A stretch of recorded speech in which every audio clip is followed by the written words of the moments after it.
जैसे 1932 खतिया जो अभी सरकार थोड़ा में ले आई तब भी आप क्यों लड़ाई लड़ रहे हैं? सबसे पहला बात, तुम कौन क्लास में है? छठा में है। तुम पढ़ाई इसलिए ना कर रहा है बाबू की बड़ा होकर अगर नौकरी करेगा। तो 1932 का खतियान का मतलब है कि उसके आधार पर एक नियोजन नीति बनेगा। नियोजन नीति का मतलब जैसे नौकरी में फॉर्म भरता है ना, तो उसी को नियोजन कहते हैं। तो नियोजन एक पॉलिसी बनता है।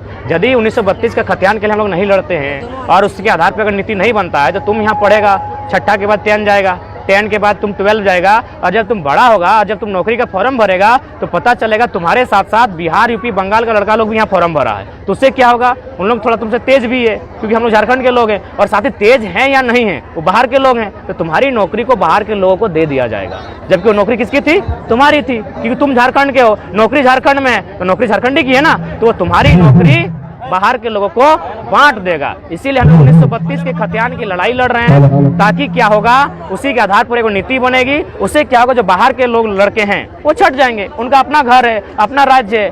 उससे क्या होगा, तुम आज 6 कर रहे हो, एक दिन 10 करोगे, एक दिन 12 करोगे, और जब फॉर्म भरोगे तो तुम्हारा नौकरी बनने का चांसेस बढ़ेगा।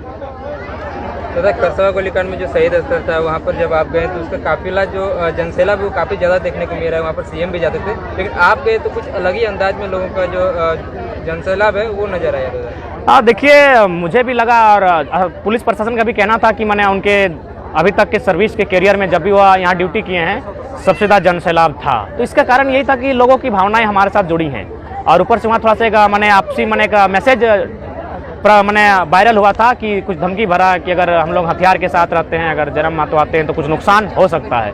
तो इसीलिए लोगों की भावनाएं और जुड़ी थी और काफ़ी संख्या में लोग पहुंचे थे, और निश्चय मुझे लगता है अब तक के इतिहास का सबसे रिकॉर्ड तोड़ जनसैलाब उस दिन था। तो हम लोग एक तरह से श्रद्धांजलि के लिए गए थे, और श्रद्धांजलि में कोई राजनीति नहीं होनी चाहिए, लेकिन पता नहीं लोग क्यों इस तरह मानसिकता रखे थे जो इस तरह का वार्निंग कर रहे थे।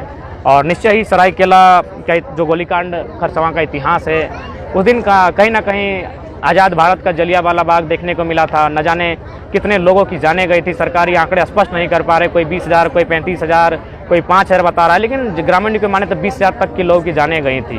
तो कहीं ना कहीं उसका आधार यही था कि हमारी अलग पहचान है। आखिर वो तो उड़ीसा में जा सकते थे, लड़ाई और गोली क्यों खाना पड़ा? वे लोग उड़ीसा के साथ नहीं जाना चाहते थे। क्यों नहीं जाना चाहते ना? उड़ीसा की पहचान अलग है, हमारी इधर की पहचान अलग है। तो ये पहचान की लड़ाई सदियों से चल रही है झारखंड में। भाषा की लड़ाई, जल जमीन की, जंगल की लड़ाई जो आज हम लोग लड़ रहे हैं। उन्होंने गोली खाना स्वीकार किया, लेकिन उड़ीसा के साथ जाना स्वीकार नहीं किया।